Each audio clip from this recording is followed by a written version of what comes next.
Shalom saudara-saudara yang dikasihi oleh Tuhan. Untuk menguji kasih kita kepada Tuhan ialah dengan apakah saya lebih taat kepada Tuhan atau saya lebih senang melakukan kesenangan saya sendiri. Salam jumpa dalam program Tuhan adalah Gembalaku. Saudara, salah satu kompetitor yang kuat yang seringkali dapat membuat seorang percaya tidak lagi mentaati Kristus di dalam hidupnya, itu adalah uang. Saudara, uang dapat digambarkan secara umum sebagai keuntungan pribadi. Oleh karena itu, Tuhan Yesus memberikan nasihat bahwa seseorang tidak dapat mengabdi kepada dua tuan, yakni kepada Tuhan bersamaan kepada Mamon. Tidak dapat seseorang mengasihi Tuhan dan mengasihi Mamon bersamaan, karena ia akan mengasihi yang satu dan membenci yang lain. Namun hari ini, kita banyak mendengar bagaimana Tuhan disandingkan dengan uang. Tuhan dengan keuntungan, yaitu dengan pengajaran yang disebut dengan prosperity theology. Dengan ajaran seperti ini, kesetiaan seorang Kristen kepada Tuhan itu diikat oleh uang atau oleh keuntungan. Orang Kristen tertarik ikut Tuhan karena ada keuntungan, yaitu salah satunya berupa materi. Pertanyaannya, apakah orang Kristen yang seperti ini merupakan orang Kristen yang setia kepada Kristus? Atau justru dia setia kepada uang? Mari kita membaca Hakim-Hakim pasal 18. Pada zaman itu tidak ada raja di antara orang Israel, dan pada zaman itu suku Dan sedang mencari milik pusaka untuk menetap. Sebab sampai hari itu mereka belum juga mendapat bagian milik pusaka di tengah-tengah suku-suku Israel. Sebab itu Bani Dan menyuruh dari kaumnya 5 orang dari seluruh jumlah mereka, semuanya orang-orang yang gagah perkasa yang berasal dari Zora dan Estaol, untuk mengintai negeri itu dan menyelidikinya, serta berkata kepada mereka, "Pergilah menyelidiki negeri itu." Ketika orang itu sampai ke pegunungan Efraim di rumah Mika, bermalamlah mereka di sana. Ketika mereka ada dekat rumah Mika itu, dikenal merekalah logat orang muda suku Lewi itu. Lalu singgahlah mereka ke sana dan berkata kepadanya, "Siapakah yang membawa engkau kemari? Apakah pekerjaanmu dan urusanmu di sini?" Katanya kepada mereka, "Begini begitulah dilakukan Mika kepadaku. Ia menggaji aku dan aku menjadi imamnya." Kata mereka kepadanya, "Tanyakanlah kiranya kepada Allah supaya kami ketahui apakah perjalanan yang kami tempuh ini akan berhasil." Kata imam itu kepada mereka, "Pergilah dengan selamat. Perjalanan yang kamu tempuh itu dipandang baik oleh Tuhan." Sesudah itu pergilah kelima orang itu, lalu sampailah mereka ke Lais. Dilihat merekalah bahwa rakyat yang diam di sana hidup dengan tentram, menurut adat orang Sidon, aman dan tentram. Orang-orang itu tidak kekurangan apapun yang ada di muka bumi, malah kaya harta. Mereka tinggal jauh dari orang Sidon dan tidak bergaul dengan siapapun juga. Setelah mereka kembali kepada saudara-saudara sesukunya di Zora dan Estaol, berkatalah saudara-saudara sesukunya kepada mereka, "Apakah yang kamu dapati di sana?" Jawab mereka, "Bersiaplah, marilah kita maju menyerang mereka, sebab kami telah melihat negeri itu dan memang sangat baik. Masakan kamu tinggal diam? Janganlah bermalas-malas untuk pergi memasuki dan menduduki negeri itu. Apabila kamu memasukinya, kamu mendapati rakyat yang hidup dengan tentram, dan negeri itu luas di sebelah kiri dan sebelah kanan. Sesungguhnya Allah telah menyerahkannya ke dalam tanganmu. Itulah tempat yang tidak kekurangan apapun yang ada di muka bumi." Lalu berangkatlah dari sana, dari Zora dan Eshitaol, 600 orang dari kaum suku Dan, diperlengkapi dengan senjata. Mereka maju lalu berkemah di Kiryat Yearim di Yehuda. Itulah sebabnya tempat itu disebut Mahane Dan sampai sekarang. Letaknya di sebelah barat Kiryat Yearim. Dari sana mereka bergerak terus ke pegunungan Efraim dan sampai di rumah Mika. Lalu berbicara kelima orang yang telah pergi mengintai daerah Lais itu, katanya kepada saudara-saudara sesukunya, "Tahukah kamu bahwa dalam rumah-rumah ini ada efod, terafim, patung pahatan, dan patung tuangan? Oleh sebab itu insafilah apa yang akan kamu perbuat." Kemudian mereka menuju ke tempat itu, lalu sampai di rumah orang muda suku Lewi itu di rumah Mika dan menanyakan apakah ia selamat. Sementara ke-600 orang dari Bani Dan yang diperlengkapi dengan senjata itu tinggal berdiri di pintu gerbang. Maka kelima orang yang telah pergi mengintai negeri itu berjalan terus, masuk ke dalam, lalu mengambil patung pahatan, efod, terafim, dan patung tuangan itu. Adapun imam itu berdiri di pintu gerbang bersama-sama dengan ke-600 orang yang diperlengkapi dengan senjata itu. Tetapi setelah yang lain-lain itu masuk ke dalam rumah Mika dan mengambil patung pahatan, efod, terafim, dan patung tuangan itu, berkatalah imam itu kepada mereka, "Berbuat apakah kamu ini?" Tetapi jawab mereka kepadanya, "Diamlah, tutup mulut. Ikutlah kami dan jadilah bapa dan imam kami. Apakah yang lebih baik bagimu menjadi imam untuk seisi rumah satu orang atau menjadi imam untuk suatu suku dan kaum di antara orang Israel?" Maka gembiralah hati imam itu, diambilnyalah efod, terafim, dan patung pahatan itu, lalu masuk ke tengah-tengah orang banyak. Kemudian berbaliklah mereka dan pergi dengan anak-anak, ternak, dan barang-barang yang berharga ditempatkan di depan mereka. Ketika mereka telah jauh dari rumah Mika, dikerahkanlah orang-orang dari rumah-rumah yang dekat rumah Mika, dan orang-orang itu mengejar Bani Dan itu. Mereka memanggil-manggil Bani Dan, maka berbaliklah orang-orang itu dan berkata kepada Mika, "Mau apa engkau dengan mengerahkan orang?" Lalu jawabnya, "Allahku yang kubuat serta imam juga kamu ambil. Lalu kamu pergi, apakah lagi yang masih tinggal padaku? Bagaimana perkataanmu itu kepadaku? Mau apa engkau?" Berkatalah Bani Dan kepadanya, "Janganlah suaramu kedengaran lagi kepada kami. Nanti ada orang yang menyerang engkau karena sakit hati, dan dengan demikian engkau serta seisi rumahmu kehilangan nyawa." Lalu Bani Dan melanjutkan perjalanannya, dan Mika setelah dilihatnya mereka itu lebih kuat daripadanya, berpalinglah ia pulang ke rumahnya. Lalu Bani Dan dengan membawa barang-barang yang dibuat Mika, juga imamnya mendatangi Lais, yakni rakyat yang hidup dengan aman dan tentram. Mereka memukul orang-orang itu dengan mata pedang dan kotanya dibakar. Tidak ada orang yang datang menolong, sebab kota itu jauh dari Sidon, dan orang-orang kota itu tidak bergaul dengan siapapun juga. Letak kota itu di lembah Ber-Rehob. Kemudian Bani Dan membangun kota itu kembali dan diam di sana. Mereka menamai kota itu Dan, menurut nama bapa leluhur mereka, yakni Dan, yang lahir bagi Israel. Tetapi nama kota itu dahulu adalah Lais. Bani Dan menegakkan bagi mereka sendiri patung pahatan itu. Lalu Yonatan bin Gersom bin Musa bersama-sama dengan anak-anaknya menjadi imam bagi suku Dan, sampai penduduk negeri itu diangkut sebagai orang buangan. Demikianlah mereka menempatkan bagi mereka sendiri patung pahatan yang telah dibuat Mika itu, dan patung itu ada di sana selama rumah Allah ada di Silo.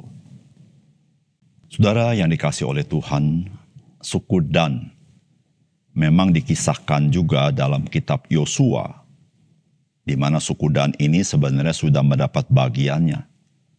Hanya tidak cukup luas sehingga mereka membutuhkan lahan lagi. Kisah yang kita baca ini merupakan kisah yang serupa yang terdapat di dalam kitab Yosua, di mana suku Dan mengalahkan Lais. Namun kisah ini tidak hanya terkait dengan wilayah Dan. Namun melalui kisah yang kita baca, kita mendapatkan bagaimana suku Dan tidak lagi setia kepada Tuhan, melainkan mereka menyembah ilah buatan Mika. Saudara, apakah pesan firman Tuhan bagi kita? Yang pertama, kesetiaan selalu sejalan dengan memiliki kerelaan untuk menanggalkan kepentingan diri sendiri.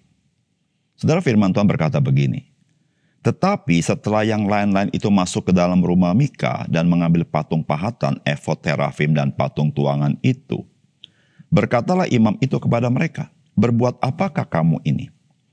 Tetapi jawab mereka kepadanya, "Diamlah, tutup mulut, ikutlah kami dan jadilah bapa dan imam kami. Apakah yang lebih baik bagimu, menjadi imam untuk seisi rumah satu orang atau menjadi imam untuk suatu suku dan kaum di antara orang Israel?"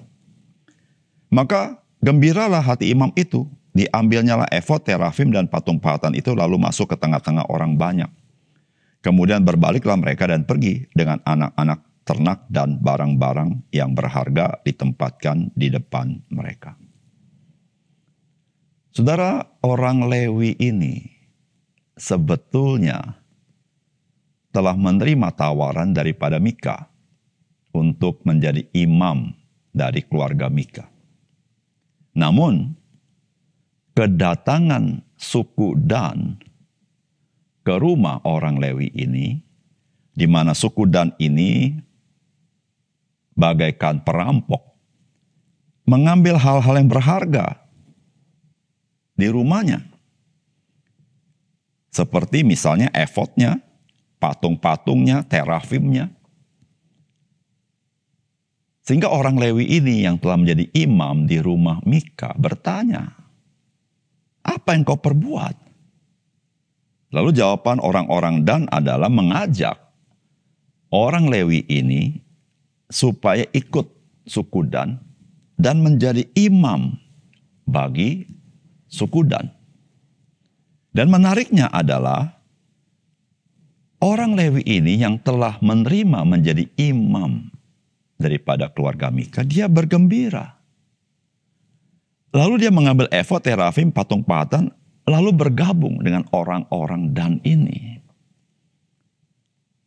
Saudara, ketika orang Lewi menerima tawaran Mika, sebetulnya ada something yang tidak baik dari orang Lewi ini. Yang dapat saya katakan dia menjadi imam bayaran. Dan ternyata memang, saudara, karakter orang Lewi ini memang tidak baik. Ketika dia melihat ada keuntungan lebih besar, maka dia berpindah. Bahkan Alkitab tidak mencatat bahwa orang Lewi ini minta izin kepada Mika. Tapi dia meninggalkan Mika begitu saja dan ikut orang-orang Dan. Karena orang Lewi ini, dia hanya memikirkan keuntungan diri sendiri, kepentingan diri sendiri. Dia bukan untuk melayani keluarga Mika, ataupun untuk melayani suku Dan. Saudara yang dikasih oleh Tuhan, dari apa yang kita baca hari ini, saudara, kesetiaan itu, saudara, selalu sejalan dengan kerelaan untuk menanggalkan kepentingan diri sendiri. Orang-orang yang tidak pernah menanggalkan kepentingan dirinya sendiri, dia menjadi orang yang tidak pernah setia di dalam kehidupannya. Saudara, kesetiaan seringkali berkorelasi dengan pengorbanan.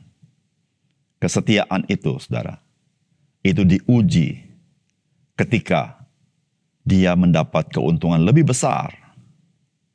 Apakah dia rela mengorbankan kesetiaan itu? Atau dia lebih rela meninggalkan keuntungan itu agar dia tetap setia? Saudara yang dikasih oleh Tuhan, kita sebagai orang percaya, kita dipanggil untuk melayani Tuhan.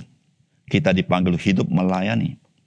Saudara, sebagai pelayan-pelayan Tuhan, maka ukuran yang sangat penting dari seorang pelayan adalah apakah engkau dan saya setia sampai akhir. Oleh karena itu, saudara, mari kita belajar mengikuti Yesus dengan cara menyangkal diri, memikul salib, dan ikut dia dengan setia. Dengan demikian, saudara, satu kali kita berjumpa dengan Gembala Agung kita, maka kita boleh menjadi hamba yang dipanggil hamba yang baik dan hamba yang setia. Yang kedua, saudara, kita ini memiliki imam besar agung yang setia, yaitu Tuhan kita Yesus Kristus yang senantiasa menjadi pembela kita. Oleh karena itu kita tidak perlu khawatir dalam hidup ini. Saudara, firman Tuhan berkata begini, ketika mereka telah jauh dari rumah Mika, dikerahkanlah orang-orang dari rumah-rumah yang di dekat rumah Mika. Dan orang-orang itu mengejar Bani Dan, mereka memanggil-manggil Bani Dan berbaliklah orang-orang itu dan berkata kepada Mika, mau apa engkau dengan mengerahkan orang? Lalu jawabnya, Allahku yang kubuat, serta imam juga kamu ambil. Lalu kamu pergi. Apakah lagi yang masih tinggal padaku? Bagaimana perkataanmu itu kepadaku? Mau apa engkau? Saudara, perkataan Mika kepada Bani Dan ini sesuatu yang mengenaskan, bukan? Saudara, dia berkata, Allahku yang kubuat. Lalu, imam juga kamu ambil. Ada dua hal, saudara. Pertama, Allahnya diambil. Kedua, imamnya juga diambil, saudara. Saudara, jadi pertanyaan bagi kita adalah, sebetulnya siapa yang melindungi siapa? Allahnya Mika melindungi Mika atau Mika yang harus melindungi Allahnya? Siapa yang membela siapa? Imam yang membela Mika atau Mika harus membela imam? Saudara yang dikasih oleh Tuhan. Ketika kita baca kisah ini, maka kita mendapati bahwa bangsa Israel telah jauh daripada Tuhan. Mereka telah sesat dalam kehidupannya. Dan ini dapat kita baca bukan saja di dalam keluarga Mika, tetapi Bani Dan juga, di mana mereka menyembah patung buatan itu sebagai ilah mereka. Saudara yang dikasih oleh Tuhan. Alkitab memberitahukan kepada kita bahwa kita sebagai orang percaya memiliki imam besar agung yang setia. Yaitu Tuhan kita Yesus Kristus. Saudara, dia adalah Allah itu yang menciptakan segala sesuatu. Dia menciptakan segala sesuatu karena dia adalah firman itu. Namun dia adalah imam besar agung kita. Dia menjadi pembela kita. Dan tidak pernah meninggalkan kita. Apalagi diambil oleh orang lain. Saudara, disitulah saudara-saudara, kita tidak seperti Mika, menjadi kalut dan takut, lalu mengejar-ngejar orang Dan untuk mengembalikan Allah yang dia buat dan mengambil kembali imamnya. Tetapi kita mempunyai Allah yang sejati, yaitu Tuhan kita Yesus Kristus. Kita mempunyai imam besar yang sejati, yaitu Tuhan kita Yesus Kristus. Bukan kita yang membela, tetapi dialah yang membela kita. Saudara yang kasih dalam Tuhan, apakah yang dikhawatirkan dalam hidup ini? Saudara, ingatlah, imam besar agung kita, dia telah mati menanggung dosa kita dan menebus kita untuk menjadi miliknya. Oleh karena itu, saudara, mari kita ikut dia. Mari kita menyembah dia. Mari kita melayani dia. Dialah pembela kita dari masa ke masa, bahkan sampai kekekalan. Mari kita berdoa. Bapa surga, terima kasih untuk firman Tuhan. Biarlah Tuhan meneguhkan iman kami kepada Kristus. Karena Engkau adalah Tuhan kami yang setia. Terima kasih Tuhan, dalam nama Tuhan Yesus kami berdoa. Amin.